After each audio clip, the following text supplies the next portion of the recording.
Hello and welcome to week 3 of the mega team versus team event that we have been following throughout the last 2 weeks. We're now down to the semi-final time as 11 drivers will become 5 tonight, ready for next week's final. And we've got a bit of a change in the system here as we now have 2 streams going on, one here on YouTube and one which you can also hear me on Twitch. And running the Twitch side of things is Paul Walsh, who will be alongside me in the commentary box any minute.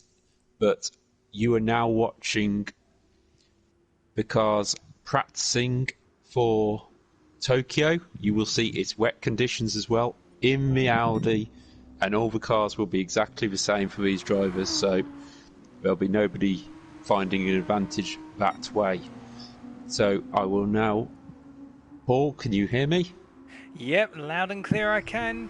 It's good to be here, David, and well, it's good to be racing around the circuits of Tokyo once again, albeit in wet conditions, as you say. And our drivers have got a huge task at their hands tonight if they want to pull off a good result and get into that grand final. Now, just quickly, for those who are interested about the Twitch stream, TX141 on Twitch, that's where I'm broadcasting my perspective from.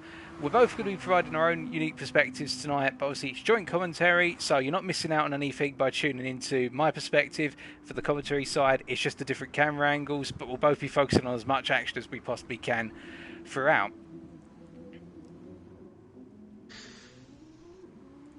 And we're going to just quickly run through who is left in this competition. Obviously, everybody joined originally in teams, and there's only a few teams with 2 cars remaining. So in this lobby, you will see Marky Boy and NM1 for Club 100, P1 Dylan 20, and P1 Timberlake or Rahul. I'm just not sure which one has joined us for this event, neither at the moment, so that's the driver we're waiting for. That's for P1RC. Then we have Ricci, the only IGTSH driver from Hungary, left in the lobby after we saw David Red unfortunately fall out of the qualifying positions near the end of the Bathurst race. Daco 1993 will be driving for GTHR. Callum Cripps and H Racing Green 91 will be in the cars for SBR. Hirakram for the Next Gen Racing side. Icklepants for MVP, and Fubuki 2007 for Sim FX. Now both myself and Paul have been watching this side of the lobby throughout the 2 weeks. Is there anybody who's really stood out for you, Paul? So, in my personal opinion, all the drivers here, phenomenal drivers. They've all made it this far on the pure pace and talent they've shown. We've seen some absolutely daring driving, whether it's been competitive overtaking or alternatively strategic gambles. For me, if I had to pull out 2 of our up to 11 drivers tonight who are going to be racing, my first pick would be Ricci. Now, to give you the story of Ricci, last time out, for those who are following Top Split Lobby 2, you'll have seen, or Top Bracket I should say, you'll have seen that Ricci dominated the race at Bathurst. He pulled away from the start after a ferocious end to qualifying where he really cleared the field, and Ricci never gave up the lead. It literally just was in his hands and he controlled it ahead of Hirakram. So can Ricci continue that momentum tonight? In practice already, he's just 2.5 tenths shy of Daco, who's the provisional pole sitter in the practice times. And my second driver that I would like to call out would be Marky Boy, the British driver here. Now, Marky Boy, for those who may remember, was the one who surprised everybody at Bathurst. He won at Tsukuba in the first round, but in the second round at Bathurst, Marky Boy showed his tactical nuance in the fact that had a really good qualifying session, fell right to the back of the field at the start of the race, and then pulled a huge strategic gamble where he essentially pitted early, half-fueled the car, and then sat behind other drivers and leached off of their slipstream to get him to the end of the race and bring him home in the promotion positions. So those would be the two I call out. Watching Ricci for pure pace, Marky Boy for tactical nuance. How about yourself, David? I think Ricci has definitely got to be one to watch out for. I watched him in the first week and he just controlled the race. He never sort of pulled away from NM1 at the time, but he was there throughout the race. Another one I'd watch out for, I'm going to pick two more actually. NM1, who came from the back of the grid, just like Marky Boy did actually at Bathurst, to finish in the qualifying positions. I think he finished second in the end. And Hirakram. Now, I mention Hirakram because he hasn't won a race yet, but 2 second places is consistent. And to be honest, I'm not 100% sure he's gone 100% into each race at the moment. He knows what he's had to do. He's very clever as a driver. I've personally raced him out on the kart circuit before, and he knows what he's doing. So I think he's just looking to try and get through to that A final, and then we'll see the full pace of Hirakram. I definitely agree with you on that one. And when I interviewed Hirakram post-race last week, I asked him the question, are we expecting you to become Mr. Second Place because of the fact he finished second back-to-back? And whilst he was quite casual about it, I get the feeling he's looking for a big result tonight. I think he's going to be trying to staple his hold and actually pick up a win. I think it would mean a lot to him to pick up a win in round 3. I agree, but I certainly think he would take another second place here if it means he's in that A final with no issues and looking strong enough to compete in that A final for the victory. But I'm actually quite surprised to see Daco up at the top at the moment. He's still a quick driver, don't get me wrong, but the people he's outpacing at the moment is certainly, he could be one to watch in this that we didn't sort of expect to be right at the very top. Well, I think one thing we need to keep in mind is the circuit. Now, forgetting that it's wet for a second, Tokyo, East Outer Loop, it's a slipstream circuit where you've got corners which dominate, say, the first half of the circuit, but also you've got the absolutely huge straight, which goes from the final corner, so turn 12, all the way up to turn 1. Our drivers are going to be hitting speeds in clear air of approximately 168 miles an hour in their Audi R8s before they finally have to hit the braking zone.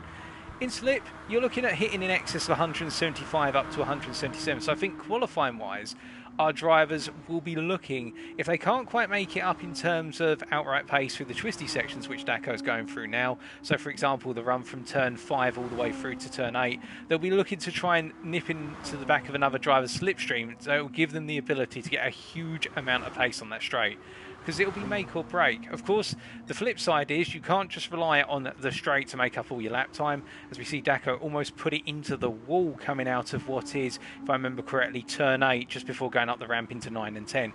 So I think the question will be who can master both aspects here, being tactical and getting in that slipstream and qualifying, but also having that outright pace through the more twisty section of the circuit. You mentioned the slipstream as well. We've got 3 teams with 2 drivers on the grid. If it was a dry race, I would see them bump drafting each other down this main straight. There's no doubt about it. But because of it being wet, is it worth taking that risk of running yourselves that close together and one of you making a mistake? It might work, but it could go terribly wrong, as we've seen in many qualifying sessions before.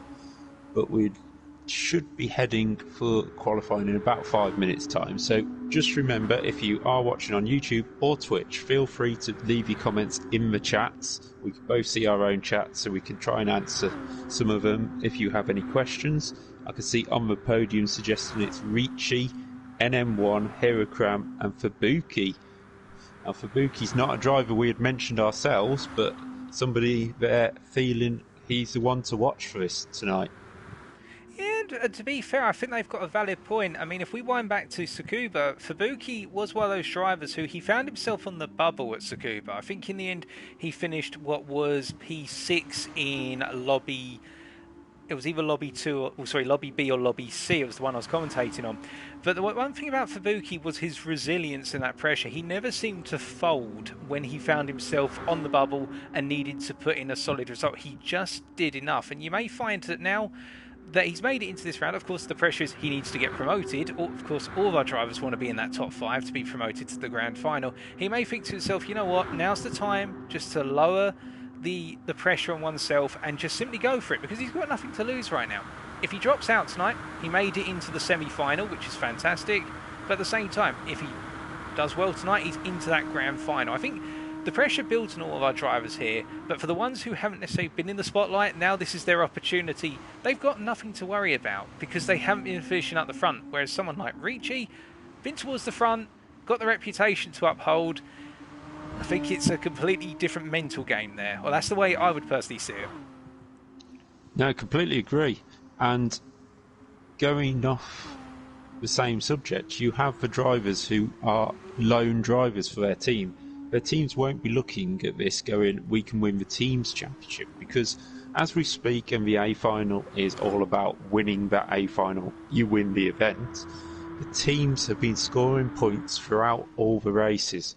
And currently, it is IGT-SH and P1RC at the top with 105 points. Club 100, 1 point behind. And Next Gen, 2 points behind that. So it's very close at the top. But IGT-SH and Next Gen only have one driver left in this. So they're probably not expecting to try and win that team's championship. Because obviously if Club 100 or P1RC get 2 drivers into the points today, they're going to be back at the top of the table. So the team's championship is important, but these individual cars that are out there for one car in a team will be looking to just try and do the best for themselves individually, because the team championship is possibly not going to be there. Definitely, and I think that's one of the things that may be on the mind of our Club 100 drivers in particular, given the fact that after today, if they both get a solid points haul, they could see Club 100 jump to the top of the Teams Championship, or the Constructors Championship, if you will, and also see both drivers make it into the final. If you're in the shoes of NM1 plus also Marky Boy right now, I would wager, perhaps they haven't talked about this, or perhaps they have, I would wager they may be considering right now, you know what, if we both qualify on the front 2 rows, let's try and get ourselves into the top 3, pull away, work together to pull away if we need to, and then just simply let the race sort itself out, because 2nd and 3rd here would see them get promoted, good points as well, and if IGTSH's Ricci finishes 1st, for example, his sole points compared to Club 100's collective points wouldn't be enough to withstand Club 100 jumping all the way to the top. So I think there might be a little bit of a tactical element for Club 100 to consider, compared to, as you say, Dave, the separate drivers where they've got their lone drivers, they've got to represent both their community and also just simply get into that final. That's what's there on their mind at this point. Yeah, luckily I can give you a little bit of inside information, and I can tell you it has been discussed about whether if they're out in front in this race, which obviously out in front is not going to be a huge Ferrari 2004, 2005 lead. Yeah. It's going to be close throughout the racing. I mean, we've seen grids have spread between a second, but it has been discussed whether they bother fighting this week, because they just need to try and get through. So it'll be interesting to see what happens there. But the drivers now going into their qualifying session. As you can see, the qualifying session will start, and we will see how this goes. All the drivers will probably go straight out. They only have 10 seconds. 10 seconds? 10 minutes. 10 minutes, I was going to say. Yeah, 10 seconds to get round would not be quick enough. But as you can see, most of the drivers heading out straight away. No teams heading out together. They might try and find each other as they go round. I can see Ricci dropping very far back, and Callum Cripps still in the pits, actually. So he's decided to wait a minute. Not sure if anybody else has. So I've noticed that Ricci is currently doing fuel burning down the straight. He's holding his brake at 25% in 2nd gear. So this is a common tactic a lot of drivers will use.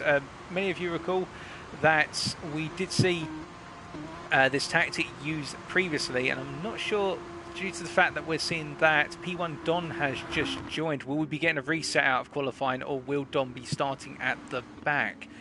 But a lot of our drivers are opting to go for a little bit of fuel burning and simply giving them some space out in circuit. But we may be getting a reset here. We'll just find out from that soon enough. Yeah, there is Ricci out on the track. No, that's Icklepants, sorry, out on the track. He's the one first. Yes, we're going to have a restart. The host has just said, can everyone back out? So I'm just trying to work out P1 Dom. Who is he replacing? Is he replacing... who was it? Raul. It'd be Timberlake or Raul. Yeah. So a huge number of drivers needed for this this one team, for this one drive, shall we say. But it's the team aspect of it. Just also let anybody know that if you are following Ricci and you can speak Hungarian, there is a Hungarian stream on YouTube at the moment. So if you did want it in your own language, that is obviously free for you to head over to. But I'd prefer it if you stayed with us. But so one thing you could already see in the current chat history, Racing Green getting very, very excitable, shall we say, with regards to the fact they've had to restart qualifying. I think he's very eager to get going, is Racing Green at the moment. And it's understandable. The SBR driver has been shown a lot of promise throughout the opening 2 rounds. And I think some other drivers as well may feel themselves having to calm down a little bit. Might be finding just a bit of frustration because they've already thought, we're getting qualifying underway and then we've got to go through the procedure once again. Luckily, they hadn't got too far into the session, so it's not a huge issue. Huracan winning the race out of the pits this time by. Always nice to have a bit of a clear track with the rain as well because of the spray coming back. Luckily, it's not a huge amount on this circuit. I think it could be wetter if they tried, but certainly an interesting lap round here with the road circuit layout, shall we say. White lines to worry about and curbs to worry about. And also nowhere to go if you do make that mistake. No, that is very true, and that's one of the things about East Outer Loop in the wet. You make one mistake here, and what you normally find is, and it becomes really prominent in the Audis that our drivers are driving here, as soon as you make a mistake, it's not just going to compound the one corner where you make the mistake, but it also compounds the rest of your lap, particularly if you get it wrong coming out of turn 2 in the run down to turns 3 through to 6. That's where you lose a huge amount of time as we get qualifying underway once again. That shows you what I was watching, but I thought that was qualifying. And here we go once again then. So I think we're going to see a repeat of what happened at the start of the original qualifying session. Some drivers are going to surge out. Fabuki's going to be the first one out the pits. Other drivers are probably going to just gradually make their way out and then use the straight to burn as much fuel as possible. And probably target just 1 or 2 laps, because they'll want to get all the fuel down so they get the maximum possible straight line speed around here. And it's Icklepants who is running at... Well, Icklepants and Fabuki who seem to be pulling away a little bit in running out of the pits. And then Hirocram's the next one to come out. And I think, as you said earlier, David, they are trying to give one another a bit of space, particularly the drivers who find themselves not out in front because of that spray. Yeah, indeed. And you've probably got the front 2 drivers not even thinking about fuel burning. I mean, personally, I understand fuel burning, but in the rain... A little bit of weight in your car never harms, and it's not always... It can disrupt your rhythm if you're not used to doing it. Just because somebody else is doing it doesn't mean it's for you. So these two pushing on this outlap to head round to do a lap, a first qualifying lap. I'm just trying to find Ricci to see if he is fuel burning again. He is indeed. He is just behind Dako at the moment. Dako and Ricci running into turn 3, almost side by side. I think it's an after you sir moment right now. Yeah, they're certainly currently getting in each other's way, but obviously only the outlap at the moment. looking at the way they're lining themselves up, I'm just wondering if they've had a word with each other. Because they both haven't got teammates, I don't think. Has Daco? No, Daco has no teammates, so I wonder if they've decided they might work together. Whether they raced each other before or anything like that. You know, drivers talk in the paddock and you'll see some unusual relationships broadening between teams, and maybe they've seen the teams with 2 cars and think, well, we'll work together and we'll get ourselves up the grid. But if you want to go on board with Ricci and talk us through a lap of a Tokyo circuit after he comes out the final corner, Paul. Yep, sure, will do. So, it's all important. Coming up to turn 12, you're going to see Ricci go deep here. Don't worry, he hasn't made a mistake, folks. He's literally trying to extend that final straight as much as possible as he gets a little bit of a slide coming out of the corner. So, going down onto the straight right now, building up as much speed as he possibly can down here. Obviously, he's got Daco behind him, but Daco's cleared enough space. I think they could be doing some swaps on the straight. Now, the big question you're wondering is, okay, so we've got one very long straight to go. Does the driver sort of switch off mentally here? Yep, they can do. I've been there myself where the brain's just switched off. Daco's going to come, I think, along, or he's going to give him a little tap on the backside. In fact, he's going to give him a bump draft here, which means he's going to be going up hill now onto the second half of the straight, dropping down below 170 miles an hour, but then building up speed once again as the terrain flattens out. Daco's probably going to give him one more tap up the rear end before coming up towards turn number 1. So first braking zone, braking at about the 100 board here, coming down through the gears as calmly as humanly possible here. Got to be smart on the brakes, apply as much heavy braking in a straight line. Turn 2 coming up, blind corner here, downhill as well, so you've got that camber change to worry about, staying in third gear. Rear end just sliding a little bit, but getting very confident on the power is Ricci, and now coming through to turns 3 and 4. Flat out this left-hander into right-hander combination. Just simple, keep it over to the left-hand side and gradually flick it over to the right before you've got the first of a medium-speed chicane sequence coming up. So turns 5 and 6 coming up, got the braking boards braking just before the 50, coming down to 4th gear and essentially drifting the car, and then you've got to throw the steering wheel the opposite way to avoid clattering in either the inside wall or the outside wall, through 7 and up into 8. Now at 8, he's probably going to lift a little bit, is Ricci. Just got to tuck it into the inside there before dropping down to 4th gear. Now up into turn 9, lifting off once again and actually downshifting to 4th gear there to get the better rotation on the rear end of the Audi. Now coming up in towards turn 10, braking at about the 50 board here. You can go very late because it's an uphill camber change, and that means as he comes out of 10 now, he's going to fry into 11, going up into 4th gear and lifting off the throttle. Bit questionable why he's gone for the upshift there, but perhaps he feels more stable on the power on the exit of 11. And now you've got the little run down towards turn 12, which is the final hairpin, the most critical corner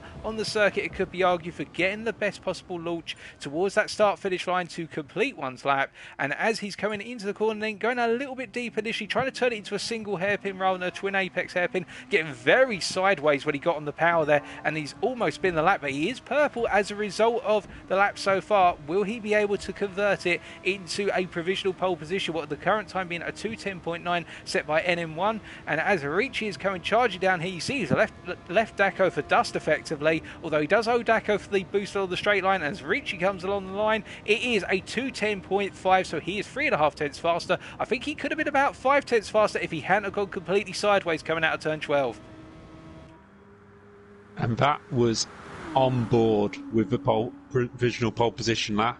Daco goes straight past him, so these two are working together. It's quite obvious now that Daco gave a bump on the opening lap, and Ricci has decided to give him it on the second lap. They'll go round again and fit another qualifying lap in. NM1 has, for Club 100, has moved up in second place, H Racing Green in third, and Daco is fourth, even though you could say he got slightly held up there by Ricci, so that's a great lap by Daco, trying to follow the pole position, man. Marky Boy is in fifth, and Hirakram in sixth. And the key thing I've noticed from the timings here, so coming on to that, David, the fact that when you look at the timing gap right now, from first down to Marky Boy in fifth, so that is a gap of 1.4 seconds. And if you take away the bump draft on the straight, which Marky Boy probably hasn't had, I would say that really the gap between 5th and 1st place in terms of overall lap time on raw pace is somewhere in the region of about 8 tenths right now. So it's a lot closer than it looks, ladies and gentlemen, in my opinion. It's just the fact that people are using the bump draft or the slipstream off of one another as our drivers are coming around for another lap. But it should open things up very nicely for the second half of this qualifying session. Yeah, there's certainly some using bump draft. I'm currently watching Hirakram, who's just going through the tunnel to cross for a second time. He's in a pack of cars at the moment, and I don't think they're quite working together, but he improves up into 3rd place. That's a bit more like it from Hirakram. Just to give you a bit more information on Marky Boy, who's currently in 6th. He's a former GT Academy finalist in the UK back in the days of, I think, around Jan Marlborough's time in the GT Academy. He made it to the final, didn't quite make it past that to the sort of world final, and then he sort of put the game down for a while, but is back on it and straight back on the pace with GT Sport, and very quick, just is prone to the odd mistake sometime, but as you saw in Bathurst last time out, can certainly pull off a masterstroke when needed. Oh, definitely. And just cutting away from Marky Boy briefly, so we're seeing that Ricci is now giving the bump to Dacko down to straight as they go into their final qualifying lap. But another thing that happened whilst we're talking about Marky Boy off camera, NM1 actually improved to a 2:10.587. He is 300ths off of Ricci, and I do not think on his lap NM1 did not have a toe or any bump of a sort. So NM1 is putting in the hard work here for Club 100 on pure pace alone, and it's showing. He is flying around in the clear air, although he is coming up behind Marky Boy, funny enough, and he's just clattered the exit wall coming out of turn, 8. So I think this is an aborted lap from an M1. We actually have just about 1.5 minutes remaining, so these guys are only going to get one more lap in now, with 2 minute 10 being the pole time, and the whole field currently covered by 3 seconds, with Callum Cripps racing at the back at the moment, which is a bit of a surprise. Callum only just about made it through to this semi-final. I think it was a last lap manoeuvre at Bathurst, just about crept him into the top 6 there. P1 covering 9th and 10th place, Icklepants in 8th and Fabuki in 7th. But this battle for pole is so close that one mistake in this rain is going to decide it. Icklepants goes a little quicker with 2 minutes 11.8, moves him up into 7th place, and Marky Boy moves up into 5th. So the 2 Club 100 boys in the qualifying positions at the start of this race, with, shall we say, 3 lone wolves in the only drivers for their teams. P1 Dylan moves up into 8th. So we have 30 seconds remaining of this qualifying session. Yeah, and Dacko is just coming across the line right now. Has it worked out, the tactical play? It hasn't worked out for Dacko. He finds himself half a tenth down on his previous best, so it looks as though Ricci has gained the most out of the pairing. But to be fair, Ricci is holding position right now behind Dacko. And I say that, Ricci's going to go for the move on him here for one final lap. So I think they've agreed to essentially toss and turn and flip it over in this manner. And Ricci has picked up a further, Dacko's picked up a further 2 attempts as Racing Green goes up into P3. That's a surprise and a very welcome one for Racing Green. That's a great lap by Racing Green. That puts him up into 3rd place, only 2 tenths off the pole position, and that's his qualifying session over. So we'll look back through the field. We know Dacko, Nathan is coming round, NM1. He's in 2nd place at the moment, but I should quickly interrupt. Cripps improved to provisional P9 on his final lap at 2:12.3. So that brings Callum Cripps off the back of the grid. We've got NM1 just coming round towards the end of the lap. And we've got a yellow flag out. Oh, what is that going to be? And I've got to be honest, that corner is... Oh, it's... Who is that who spun out? It is Fabuki who had spun out. But that corner is actually something that NM1 won't want to remember, because in Club 100's own championship on GT Sport, he was leading up with 2 laps to go and spun out there, and the car actually reset itself into the wall, so he ended up finishing right down the field with a clear 10-second lead at the time. So it's a bit of redemption here for NM1 if he can get the victory here today. But he's coming across the line, past the pits, through the tunnel, get a little bit of slipstream there. Will that be enough? And he comes across the line to go, even closer, 2/100th of a second off pole position of Ricci. Hirokram moved up into third in all that, and he is only 2.82 seconds off the pole time. Is there anybody else out on circuit? Daco's coming across with a little bit of bumping from Ricci at this point. Does he improve? No, he does not, and he had the lightest possible fuel load in the car, and Ickle has come across. Nobody else improved, so that is our grid for the race. Ricci on pole. So it's Ricci on pole, NM1 in second place, and Hirokram in third. And we'll leave the start over to you, Paul.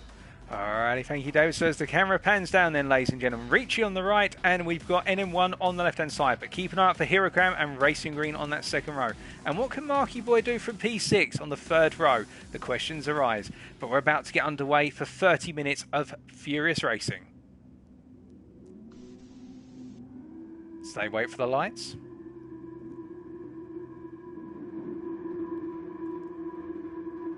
And it's lights out and away we go, and it looks as though Ricci has had a reasonable start, but all of our drivers will immediately want to tuck in behind the slipstream of Ricci, and you'll get this long slipstream train, which is already concertina in its way through the tunnel before they've even got out into the elements outside. All of our drivers just charging into a conga line right now, and Ricci, of course, being at the front of it, will see this as an opportunity to potentially do some fuel saving, or in other words, he'll just simply try and govern the pace. But you can see Daco already pulling himself out to the outside here, and all of our drivers are going to be charging up towards turn one, and as they do, will anyone go for a risky move on the open lap? And Marky Boy has gone incredibly deep into the corner and gone into the wall, and that has sent Marky Boy down to P7, but I think a lot of our drivers got caught out by that. I'm not sure if there was contact on the back of Marky Boy's car, but we'll have to check that back on the replay shortly. But what we can say, ladies and gentlemen, is whilst it's all settled up front in our top five right now, with Daco emerging in P5 after coming out the slipstream train a little bit early, Cripps Racing has moved from what was, I believe, P9 at the start all the way up to P6,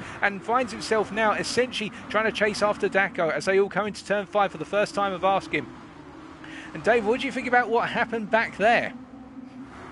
To be honest, I completely missed Marky Boy in the spray. He's now challenging Callum to get back into 6th place. Now, everybody needs to remember, we will talk a lot about 5th and 6th place tonight, because the top 5 will go through to the final next week. Everybody else, your tournament is over. So it's vitally important to keep in touch with that top 5, as Callum makes a bit of a mistake there coming through the S-bends towards the end of the lap, and now has Marky Boy right on his tail going into the final corner. Yeah, and he's going to be exposed because he's lost the slipstream of Daco ahead of him, and Marky Boy already lining up a move here into the turn 12 hairpin, going up the inside. I think Callum realises as Marky Boy goes very deep into the corner, in fact misses the corner almost, and it means that actually we now have Cripps coming back up into P6, and Dylan has emerged in P7, and Marky Boy behind. But of course, all these guys fighting, what it will essentially do is it will enable the top 5 to break away, whilst the rest of our drivers now have to work together to get back into the race for the top 5. So since the end of lap 1, we go through the order. It is Ricci up front for IGTSH, ahead of NM1.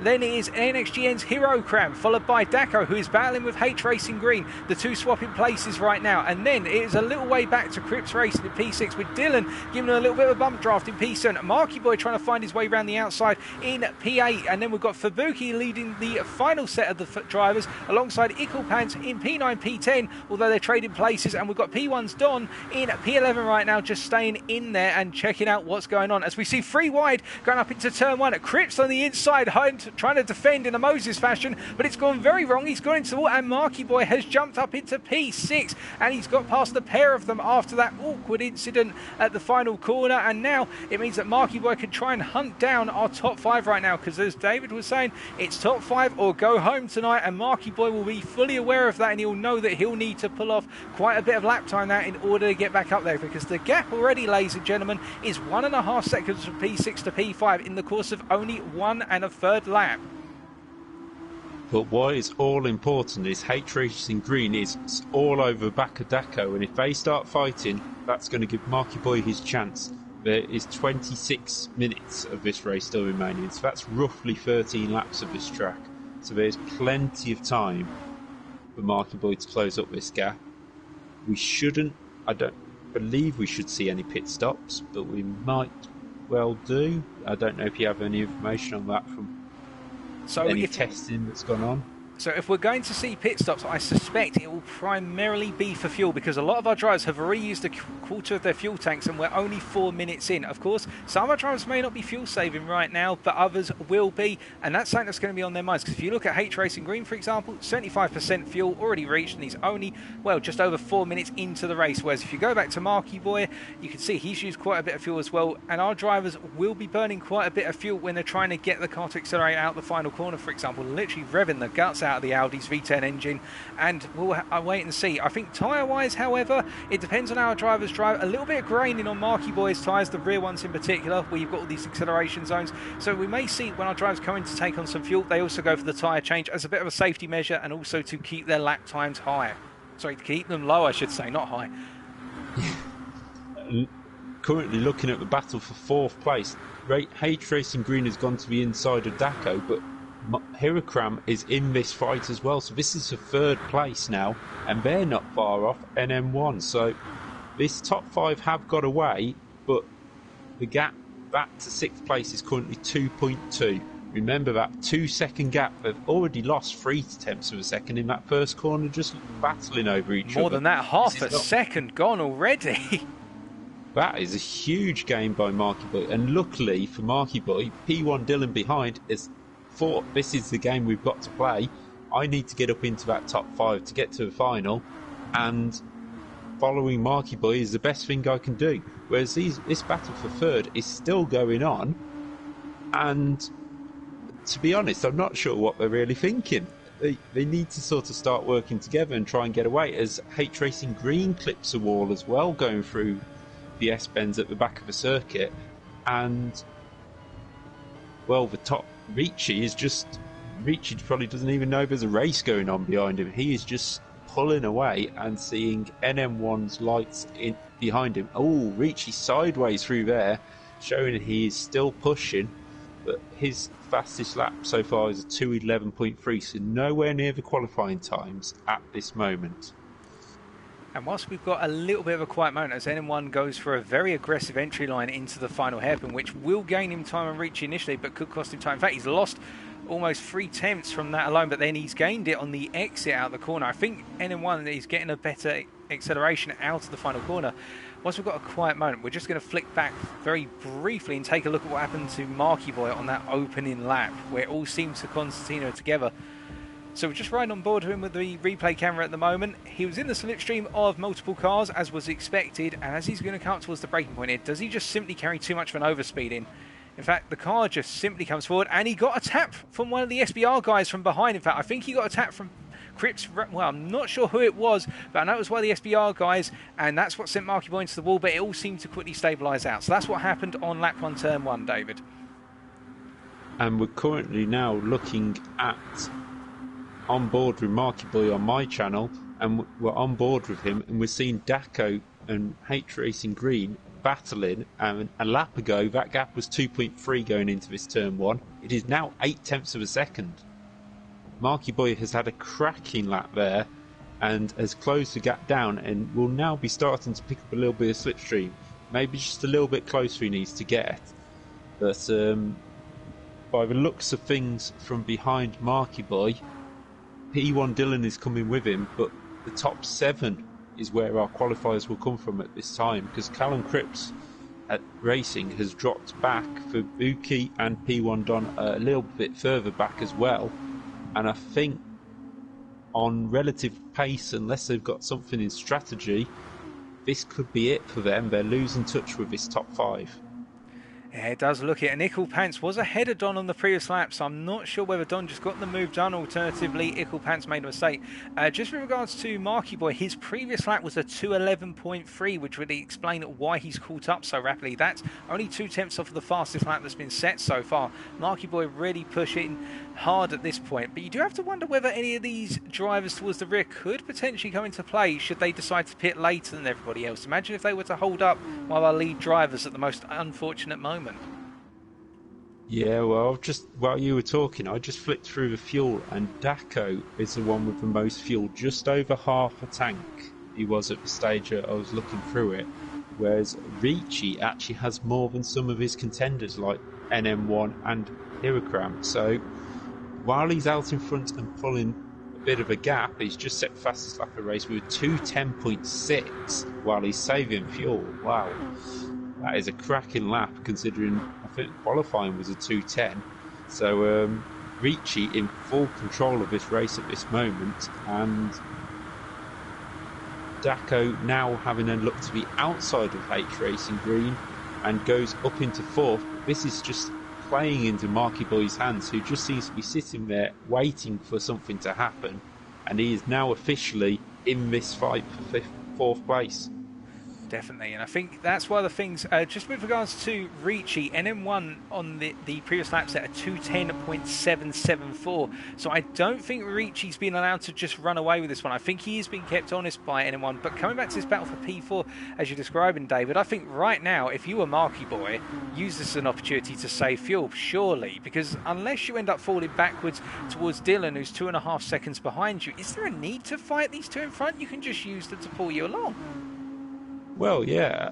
I mean, I know Mark personally as well, and when you said in the commentary that Marky Boy had pulled off a master stroke and he'd be nice and calm at Bathurst and fuel saving, I was a little bit surprised because he is one who likes to go for the move quite, as quickly as he can. He's catch a person, pass them, move on to the next one. So for him to keep it calm and that in that situation was pretty surprising for me. But now I know he can do it.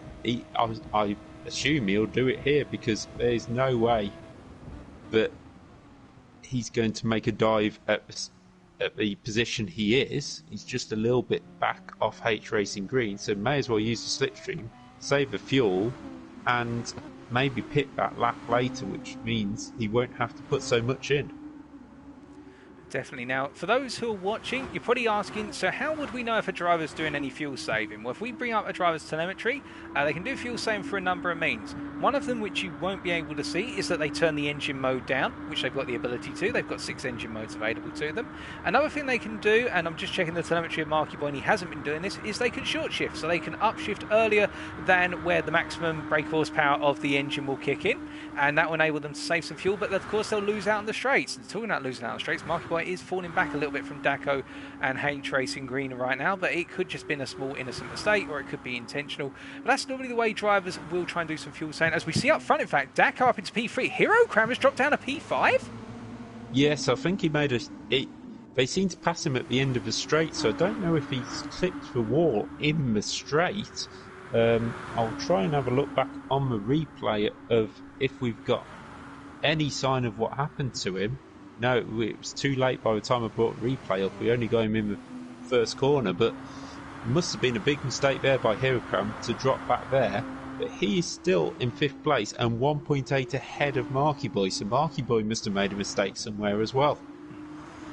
I'm wondering whether Hero, if he hasn't made a mistake or we just haven't seen something unexpected happen off camera, I wonder if he's let himself fall back to these guys so he can try to use them and do a bit of fuel saving or pull him along a bit. Perhaps he feels that he can't catch NM1 and Ricci, and so he wants to play alongside one of these guys in terms of work with me, let's pull away from the rest of the field, I'll help you and you help me pull away. Perhaps he's worried that he's not going to be in a strategic position to get himself towards where he wants to be come the end of his first stint. That's the only thing I can think of outside of making a mistake on a straight, which would be very odd to do, even at Tokyo in the wet. Yeah, I don't think it could be a tactic, but I was just having a look at our leaders, and NM1 has used a huge amount of fuel, and we may see him in the pits anytime soon. He really needs to stretch it out another lap if he can, because there's 17 minutes remaining. He would have to probably make a splash and dash if he pitted on this lap. He's just heading down the start-finish straight now. He doesn't head for the pit lane this time by, so it feels like he's got enough. But he's using up a lot more fuel than somebody like Ricci, and even a lot, very slightly more tyres. So Ricci doing a great job up front, and Hirakram has dropped back as well. Has Hirakram got a problem, because he is now in the clutches of Marky Boy on the straight?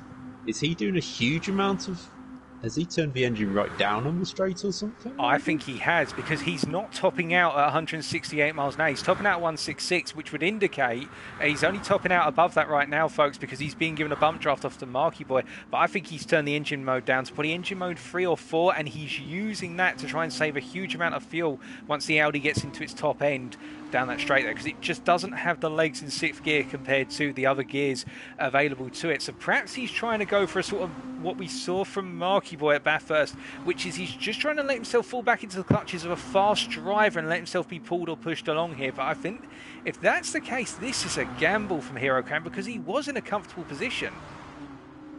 It's a huge gamble if he's done this, because he's now actually on the bubble and one more position lost, and he's out of the qualifying positions and out of this tournament.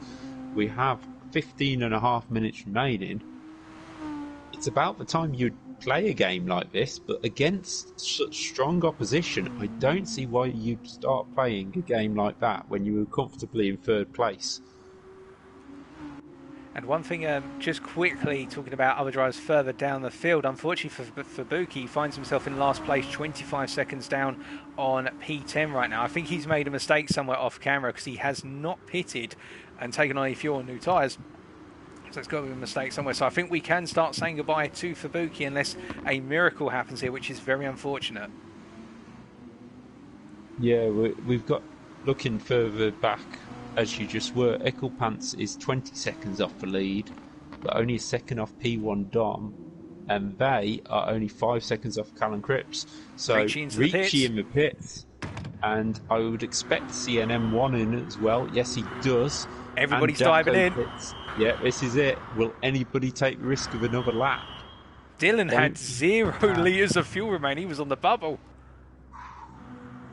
There's a lot of fuel going in, you'll see here. No tyres for Ricci, so he's happy with his tyres. Who comes out in 2nd place?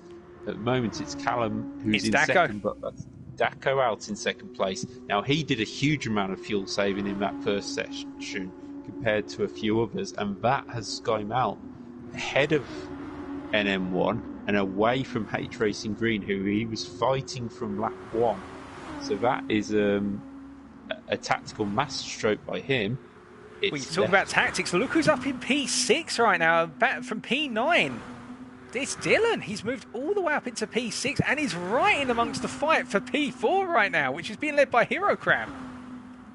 Yeah, and he has a huge amount of fuel. He hasn't short fueled that whatsoever. We'll just have a look through his competitors. Yeah, it looks like everybody has, apart from Ricci, Daco, and maybe P1 Dylan himself. Everybody else has done a full tank of fuel in that pit stop, which is not surprising. But then Dylan had naught left in his tank, so he had to fill up as much as he could to get to the end of this race. And we have a huge battle here for 4th place. Is it 4th place? 5th place? It is indeed. And it's 4th place. And it should be pointed out, by the way, I think I know why Dylan has moved up so much. He did not change his tyres in the pits. Hero Cram, H Racing Green and Marky Boy all changed their tyres. So that's why things have changed about as Marky Boy goes for the move up into turn 9 on Dylan, and he's got it done by the looks of things. Yeah, nice clean move there by Marky Boy.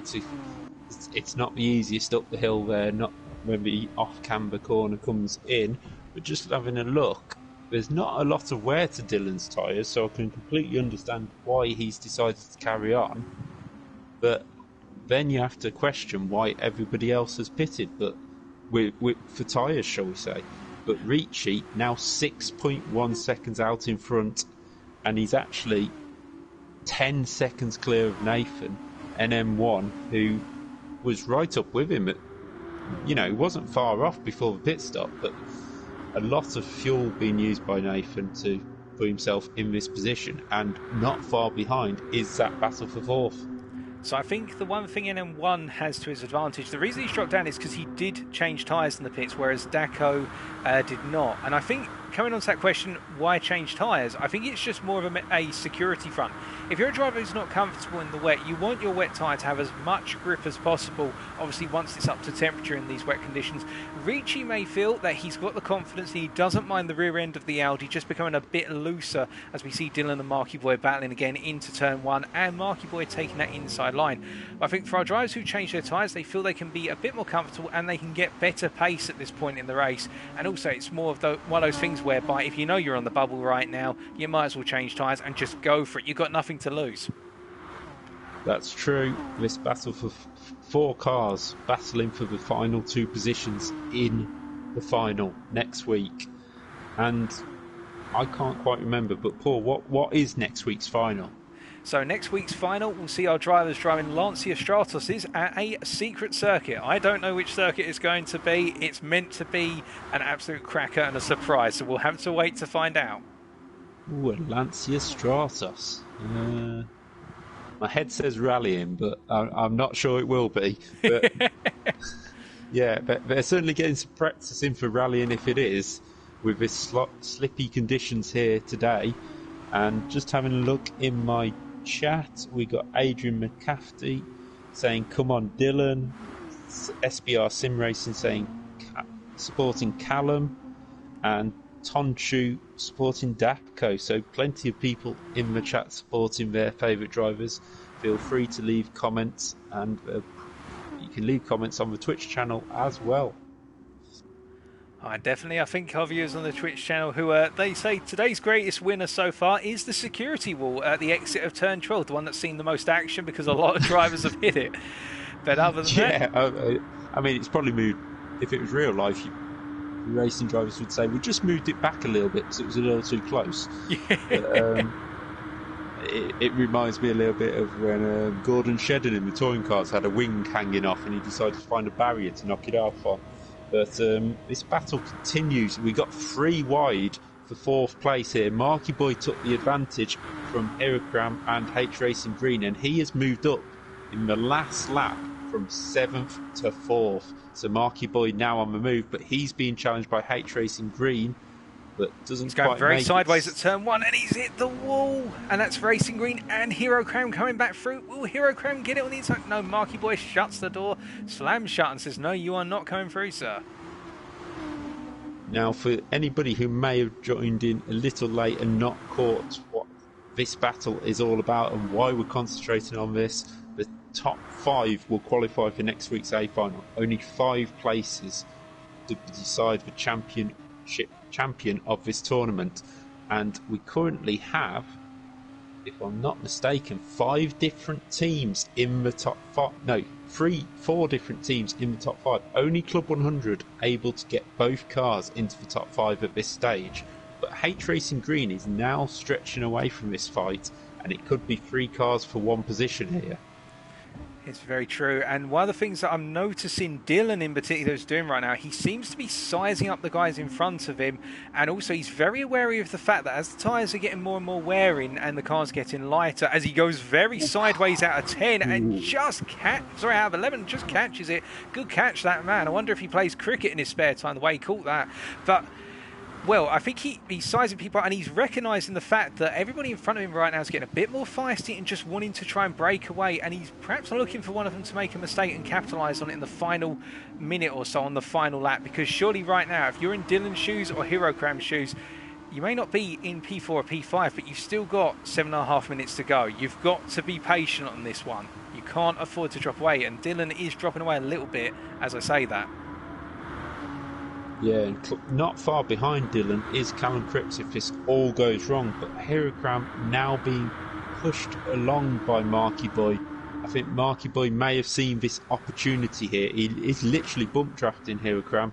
This opportunity for them to pull away from Dylan and make it a 2-car fight for this last place, and maybe even drag H Racing Green into the fight as well. But Heracram is defending slightly. Marky Boy looking left and right, but not really committing to a move. And if I'm not mistaken, that's NM1 just up the road, and these guys are catching him very quickly. And has NM1 made a mistake somewhere? Because he is now 12 seconds off the lead and only 1.7 ahead of this group that was fighting very hard in the last couple of laps. So I haven't seen a mistake from NM1, but I'm just going to take a look at their respective fuel gauges to see whether we can observe anything in terms of running out of fuel, perhaps. NM1, no, he's in a really good spot right now. He's got more fuel than our top two drivers. His tyres are absolutely fresh because, of course, he pitted for fresh tyres. Perhaps he's just worried about the fuel situation, or perhaps he's just made some small mistakes, tired arms kicking in, perhaps his legs are getting a bit heavy and he's worried about the fact he's kicking the throttle too hard coming through some of these corners. But no, there's nothing visible to say that NM1 should have lost that much time. In fact, all of our drivers are on roughly the same amount of fuel right now. It's just who pitted for tyres and who didn't. No, we did know Nathan did pit for tyres. That's why he lost a huge amount of position. A huge amount of time to Ricci early on. As we can see on that camera angle on my channel, we're just seeing Ricci go down the other side as NM1 fully sideways out of a hairpin, and that is not going to do you any good. And H Racing Green sitting 1.6 seconds behind and trying to drag NM1 into this fight. Now Club 100 are now in a position that they currently have two cars in the top 5, as Marky Boy has got past Hirokram, but they could end up with none at this rate because the fight is going to be on for this 5th place. Definitely, and I know a couple of people in the chat here on Twitch are really hoping that Marky makes it through to the next round, but the question is really from Marky Boy's perspective right now is, does he play the team player and try to keep Hirokram and Dylan back so that way they know they've got one Club 100 driver into the final, or does he sort of just let things play out the way he does, as both Hirokram and Dylan have got past in the slipstream battle onto turn 1 on lap number 12? Firstly, if I was in Marky Boy's shoes right now, you can't afford to fall too far back, because if he falls too far back from his teammate, then he could see himself in P7 like he is now, and perhaps even P5 and P6 start running off into the distance. So I think he's just got to play the selfish game for these final 5 minutes.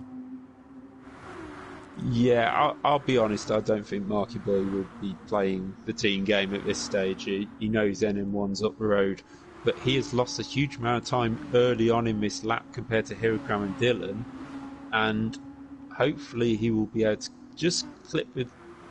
Yeah, he's close enough to get a bit of slipstream as they get onto the straight, but I think it's between these three now. It is just under 4 minutes remaining of this race, of this semi-final of this mega team versus team, and it may be individual versus individual by the end of this race, because we could end up with 5 different teams getting through to the final as H Racing Green gets sideways down the hill. And will this group of 3 just try and drag H Racing Green in first, or will they just start fighting? Because it's going to be two laps remaining, I think, yes, by the end of this one. Definitely, and I think as Dylan goes very deep, and we've got a spin! Oh, Hirokram! Oh no, that's a disaster for the NXGN driver, and he's got to get it fully rotated, which drops him all the way down to P8, and that means Cripps Racing is up into P7 now. So where one has fallen, another bunch of drivers have been promoted, and we're just going to quickly flip back and see what happened to Hero there at turn 12. So riding on board, coming into the corner, just normal, got a lot of grip in the tyres, albeit the rear end's very light, what with only about 30 litres of fuel remaining. And does he just get on the power too eagerly? Yeah, he just simply got on the power too eagerly, coming through into the final part of the hairpin and spun it. That's a disaster for the British driver. That is, I'll tell you right now, Hirokram will be gutted. I know how much effort he has tried to put into these eSport championships he's been doing. He dominates in next gen. I know, I've been on the end of it, and I've tried to follow him in qualifying and never got near him. So for him to make a mistake like that is very uncharacteristic. But currently it's P1 Dylan in the final qualifying spot, and it will be between him and Marky Boy for this qualifying spot. There's a 10th between them. And coming on to other things that are closing up around the field. So NM1 is gradually being closed in by Racing Green here. The gap now down to just over 1 second. It's been coming down gradually lap after lap. But I think really at this point, NM1's more focused about just getting the car home. So notice he's driving some rather conservative lines on the corners where it could be literally do or die. Whereas Racing Green is just pushing his Audi like hell for leather right now, as Dylan is holding on to P5 right now. And well, behind them, Hero Cram's already back up into P7. He's cleared Cripps Racing through turns 5 and 6, I think. Yeah, he's cleared them just before the braking zone for turn 5. And Nickel Pants now finds himself trying to get past Cripps into P8. This is going to be the battle. P1 Dylan and Marky Boy. Marky Boy I think he's just sizing it up. I think he's got enough in this just to get through on the final lap. He knows he doesn't have to do it this time round, and there's no point making a mistake like Hirokram did. As for NM1, I think it's just cruise it, get it home. Like I said before, he threw away a massive lead in this championship, in another championship at this circuit in the rain before, and he doesn't want to go doing that again because he hasn't got the gap, and Marky Boy would move up and he would be out. And I think it's between these two, they're very competitive and they'll be looking to outdo each other in the final if they both make it, as Marky Boy now drafts past Dylan. Has he done it too early in that straight though? Because Dylan will get the draft back as they come up over the hill. They're now onto the final lap, and Dylan is fighting back around the outside as they head up into turn 1. Marky Boy holding the inside line. And who will break latest? About the same. Marky Boy on the inside holds it and takes the position. So Marky Boy now on the bubble as Dylan fights back into turn 2 and gets the inside. Very clean racing between the two of them. But Marky Boy has the run out of the corner and holds on to 5th. And he'll have the inside for free, and going through to free here, the car's going to drift a little bit, and Dylan sensibly backs out of it here. We're going to stay with this for the rest of the race, folks, until our race winners come across the line, because it's the closest fight on the circuit. And I think Marky Boy here has timed it, so he's going to literally go full defensive, but he's got to try and pull away coming out the final corner, because otherwise it's going to be the race to the finish line. And of course Dylan will have that all-important draft, so don't be surprised if Marky Boy tries to go hammer and tongs now with a couple of corners before that hairpin, as Dylan clips the wall out of turn number 7, and I will say out of turn 8, and I think that's cost Dylan the time unless Marky Boy makes a mistake. Dylan is closing back up, but that gap now is just over half a second, and that's exactly what Marky Boy needs as he comes through 10 and 11, and Dylan is just not able to get within arm's reach at the moment. In fact, Marky Boy is just pulling away a little bit as they're coming up into the final corner. What do you reckon, David? I think he's got it here. Unless P1 Dylan makes a huge mistake and slides into the side of him, which he doesn't, Marky Boy very careful into that corner, but I don't think the slipstream will really come into effect quick enough. But across the line comes Ricci to win the semi-final. Daco comes across the line in 10 seconds time and takes second place. A bit of a masterclass in the start of the race for Daco. NM1 comes home third. H Racing Green, a great drive up into 4th place, and who will get that final qualifying spot? It will be Marky Boy. There will be 2 Club 100 drivers in the final. Yeah, and Hero Cram coming home in a disappointed 7th for himself ahead of Cripps and Icklepants. And then we are going to have P1's Don, who was the standing driver today, coming home in P10. I think he's just run out of fuel on the line. Yeah, he's run out of fuel just on the finish line. And then our final driver just coming along to complete our racing order is Fubuki, who after having that major mistake, which we didn't see on camera, found himself right at the back of the field for the second half of the race. But to be fair, the British driver done very well to get to this point. And a round of applause, ladies and gentlemen, for Fubuki as he comes across the line here to complete our order for tonight and spins it across in P11. But congratulations once again to our Hungarian winner of Ricci from IGTSH. And I think the European drivers will be very happy with Hungarian first, Croatian second, and the rest of the lobby were British drivers, so it means there's going to be a right battle on for the winner of this championship. 3 different countries being represented in the final, 4 different teams, but that won't mean a thing when we get to that final because all 5 will fight out for the final at this secret track, which as was said, we don't know where it will be until next week. Paul, have we got any interviews before?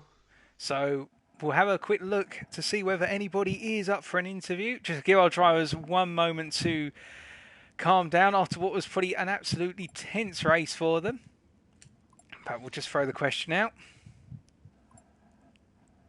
Give us 2 seconds. But while Paul just finds out if anybody wants to, we'll just have a look at race results. And Ricci takes the victory by 10.2 seconds in the end. A controlled drive by Ricci. I think he had an answer for anybody else in the field. We also had second place Daco. He did a bit of fuel saving early on, didn't have to put so much fuel in the pit stop, and didn't change tyres either, which jumped him up into second place, and he held off NM1, who came through the field from Bathurst. Bit of a different race for him this time, but in third place, just holding off H Racing Green, who had a cracking race, qualified outside the top 6, I believe, and a great drive up into 13 seconds off the lead and almost getting into that top 3. But most importantly, he's qualified for the final for the SPR team. And the final qualifier was Marky Boy, who got the better of P1 Dylan after Hirokram made that mistake. We didn't see much of Cripps, Icklepants, P1 Don or Fabuki, but they all put their efforts into this championship. But for now, they are out of it. And I think the biggest surprise there is Hirokram not being in the final. Definitely, I'd agree with you there. And it must feel absolutely gutting for Hirokram because he didn't really put a foot wrong in the majority of the race. And then just at that one moment, it all went horrifically. And he lost it. And I've been there in GT Sport, and I've felt it where I've had a really good race going, I've had a solid result on the cards, and I've binned it. And it's just, you got to bounce back from that. And he will. I'm sure Hirokram will bounce back from that in his next race. Well, not in this series, of course, but in a future series. And he'll have to just walk away and give himself a pat on the back 24 hours later and think, you know what? I was on course to be in that final, but it wasn't to be this time round. Well, I think he'll definitely be in some of the next-gen races, and for anybody who has raced at next gen like myself, you will know Hirokram will turn up, he'll start at the back of the grid and he'll still be in the lead by lap 3. So I think it'll be a bit water off a duck's back for Hirokram. Oh, definitely. I think it will be that case, as we're just seeing some of our drivers. Well, we've got Marky Boy, who's potentially up for an interview at the moment. I think all of them are just taking a major breather right now. I think they're all absolutely worn out. And the last thing they want to do is talk to commentators who haven't had to go through the arduous task of driving around a wet Tokyo. Yeah, but the Club 100 boys will know from the championship I've raced, I commentate on. I had to gap fill for 2 hours once because the servers weren't playing ball on GT Sport, so they're probably sick of my voice anyway, to be fair. But hopefully we might be able to pull somebody in. I'm not sure we can pull Ricci in because I'm not sure whether he speaks English or not. So it's not somebody I've had to interview before. I might be able to draw Nathan in. I will just find out if he's willing.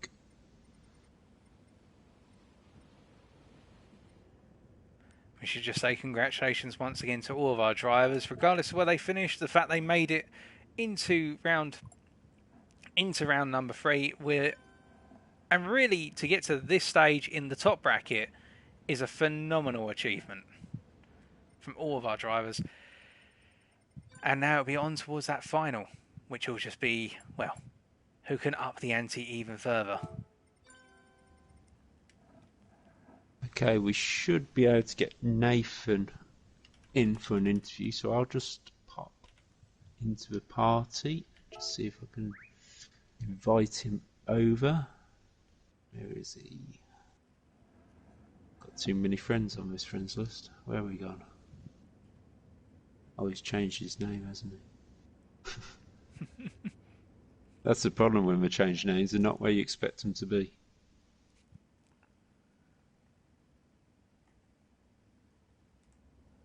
Where's he gone? I can't even find him online, to be honest. Where's he gone?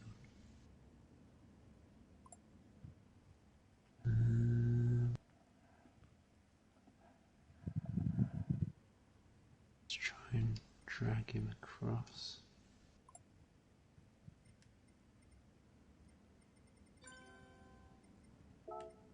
VQ.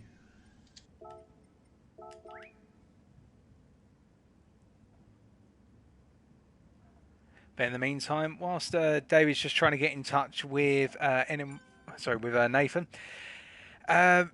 So in terms of drivers of the day, personally for me, the driver of the day, in my opinion, would... Oh, hold on. I think we've got somebody else in here with us now. Yeah, we should have Nathan on board. Yeah, can you hear us, Nathan? Yeah. So a drive to third place there for you, and it looked controlled to a point, but then you dropped back into third place from second. Was that because you changed tyres?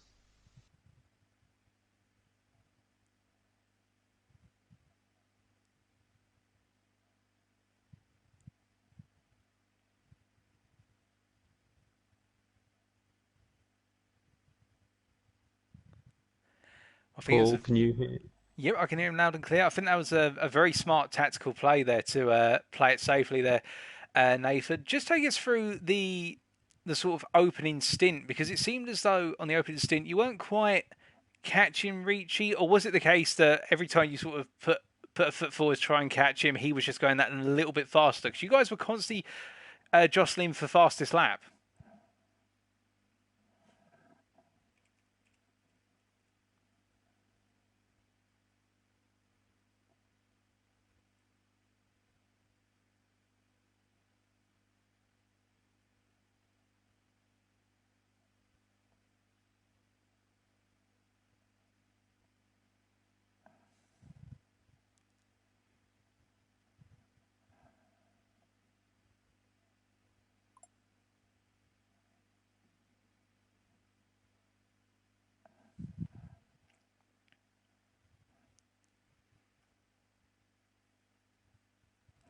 Oh, that's very true. Just very quickly before we continue the interview, if you could just do us one favour, because some of our viewers are saying they can't hear you. Can you just go to your party chat, and where you've got which setting is it? Where you've got party settings, can you change the allow your voice to be shared to always allow, please?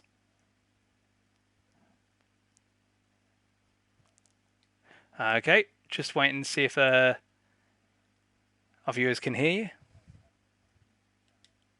Hear you. So if Sam could let me know if they could hear Nathan now. But yeah, as we were just saying about the first stint where you were swapping sort of position, fastest laps throughout, but Ricci just seemed that little bit too far ahead. If you could just run us through that again. Yeah, it's so difficult to follow someone in the slipstream around this track in the wet. I've done it before, and it's almost impossible. So I thought I'd just stay back a little bit, try and save a bit of fuel. But it seems like he did a better job of saving fuel than me again. But I'm into the final, so that's all that matters really. And I've got to ask, we've raced around here in the wet, as you say, and you were leading. Was that playing in the back of your head, that error that come in last time? Not really. This car handles a lot better than the other ones in the wet, so it was a bit more confidence inspiring. But my main concern was just trying to save fuel, so I wasn't trying to rev it out too much. I wasn't spinning the wheels too much. But I guess I was just trying to play it safe. I knew that I couldn't catch him by slipstreaming him, following him for a lap, and then trying to get him down the straight, because I just wouldn't be able to get that close. So yeah, I think I just ended up playing it safe, really. Yeah, well, that's the main thing. You are through to a final, and Club 100 the only team with 2 drivers through to a final, and I believe we're gonna try and get Mark in here as well, which is a new thing because I don't think we've heard Mark speak on GT Sport before. No, we haven't. I think Paul's just setting that up. So, just with regards to tonight's race, you were saying earlier, Nathan, that you haven't sort of sought to practice the going for the pit stop but not changing tyres. On that basis, were you worried at all going into this race or during the first stint that you might be leapfrogged by a sizable portion? Because we saw a lot of drivers, particularly the battle for P4, where drivers did not change tyres. They found themselves jumping up into that battle, whereas hit the likes of Hirokram. Also, we had, oh, for goodness me, Marky. Was it Marky Boy? I think it was Marky Boy, and that they all seemed to condense into this massive battle, which you just seemed to keep away from. Yeah, I saw H Green race and he was catching me, but I managed to keep him out of the slipstream. But I mean, I don't know, I think I just went into playing it safe today. I wasn't trying to set any crazy lap times. I had been much faster in practice, but I think I was just trying to play it a little bit safe today. I knew that winning this race wouldn't really have mattered. I was just trying to get through to the final, really. But it's definitely a smart approach. Sorry, go on, Paul. It's definitely a smart approach. And, if you want to go back to yourself, David, my apologies. Yeah, that's okay. Club 100, both drivers through. Probably pretty much sealed the team's championship now because it will score double points in the next round. Yeah. So, between you and Mark, is there going to be any tactics in the final round, or do you think it's just that's it now? There's a fight. I think there's always an advantage. There's always an advantage having a teammate in the race. So I guess we'll discuss something. Yeah, depending what the track is, I guess. Yeah. I did. I practiced the Lancia sometime last week, and it's a very, very rear end heavy car. If you start turning it too much, you pretty much will lose the back end. No matter what speed you're going, what corner you're going through. So it's a really tricky car. The rear tyres are going to be crucial to keep them from wearing out too fast. Do you have any expectations or hopes as to what the track may be? When we got like the poster of this event, we saw the cars and you could roughly make out what track the cars were on. For example, I knew the Peugeot was at Bathurst. I knew the Renault Clios were at Tsukuba, and I could see that the Audi R8s were at Tokyo East, where we just raced. And on the picture for that, it's a night setting. I think there's only 2 or 3 tracks that have a night setting, which is Catalonia, Sardinia Road B. Can't remember the other one, but I tried it at Sardinia Road B. It's a very technical track, and it's really difficult to keep the rear tyres alive. So I think if that's something that we could master, we'd have an immediate advantage over everyone else. Fingers crossed for you in the grand final. We won't know what the combination is, other than we know what the car is, but we won't know the track until you do. So we've got our hopes for you. That is something that you're going to enjoy. Thanks. Any more questions from yourself, David? No. I speak to him all week. We're okay. Well, with that, thank you for joining us in the commentary box, Nathan. And once again, congratulations on the result tonight. And we look forward to seeing you in the final next week. Thanks.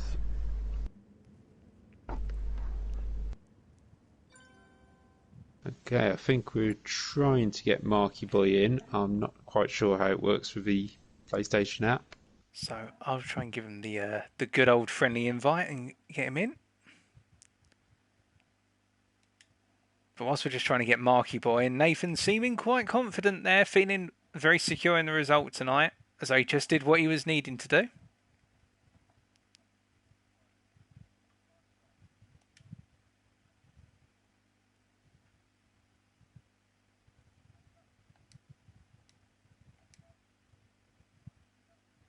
Yep, so for me, driver of the day, I think it would have to be Daco. Played it very smart in terms of found himself in a battle for P4 initially, but after the stint and also making sure he'd practiced using the same set of tyres for the whole distance of the race, found himself clear of the battle for P4 and just in P2, got himself out of harm's reach halfway through the race. I think it was just a smart play by him and also fair play from him, the fact that he worked with Ricci in qualifying, but at no point did the two of them trip over one another. I think he just did everything he needed to tonight. How about yourself, David?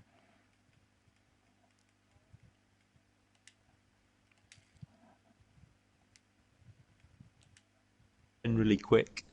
Anyway, yes, played a blinder on the strategy. But the top 5 was sort of what I expected, apart from I thought Hirokram would be ahead of H Racing Green, but that mistake just killed his chances. And H Racing Green did such a good job of closing in on NM1 and getting away from that battle. It just works perfectly. But I have just seen, I think Marky Boy has joined us in the chat now, and hopefully everybody can hear him when he starts talking. Hope he's there with us and he can hear us. Can you hear us, Mark?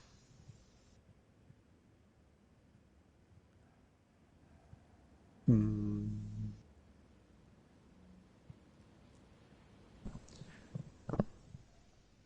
on, I think I can hear live.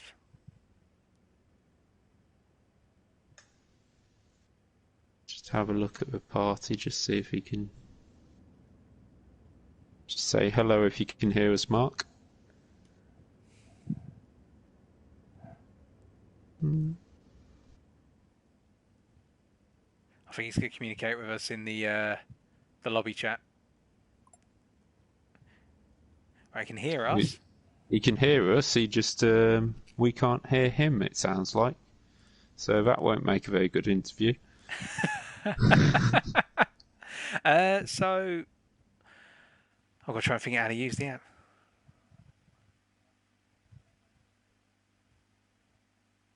True. I was going to say... So, Mark, in the party at the moment, do you have any sort of party settings options available to you?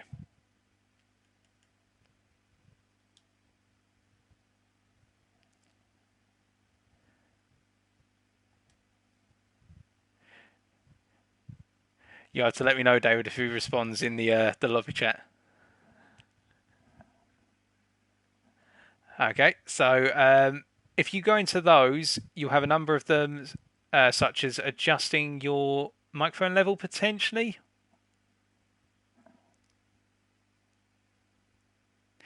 It does make Marky really enigmatic, though, the fact that he joins, but he has no voice, but he can hear us.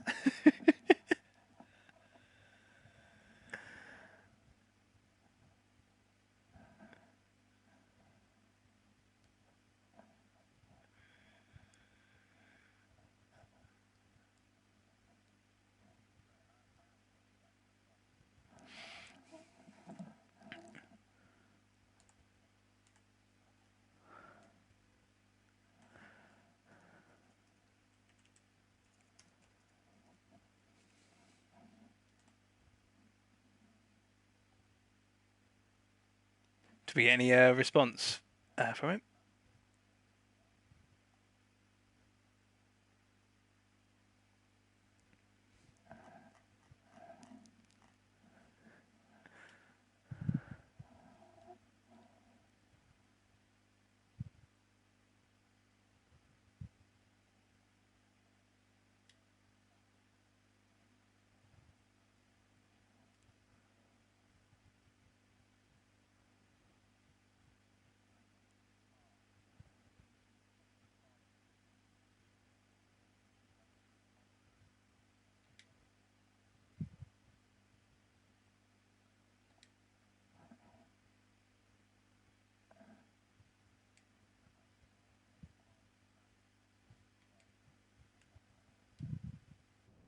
and that should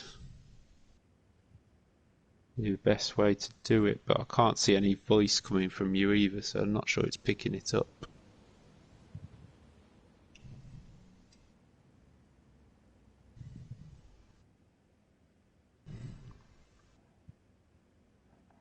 Oh, the adjust microphone level is blurred out, apparently. No, that's unfortunate. It's not picking up the microphone off of his... No, it's phone. probably something you'd need headphones for, I think. Oh, no. So we might have to pass on that one. We'll try and get that sorted for next week, I think. So I think that's the best thing we can do. And try and do an interview with Marky Boy next week. Yep, definitely. It's a shame, but we'll figure something out.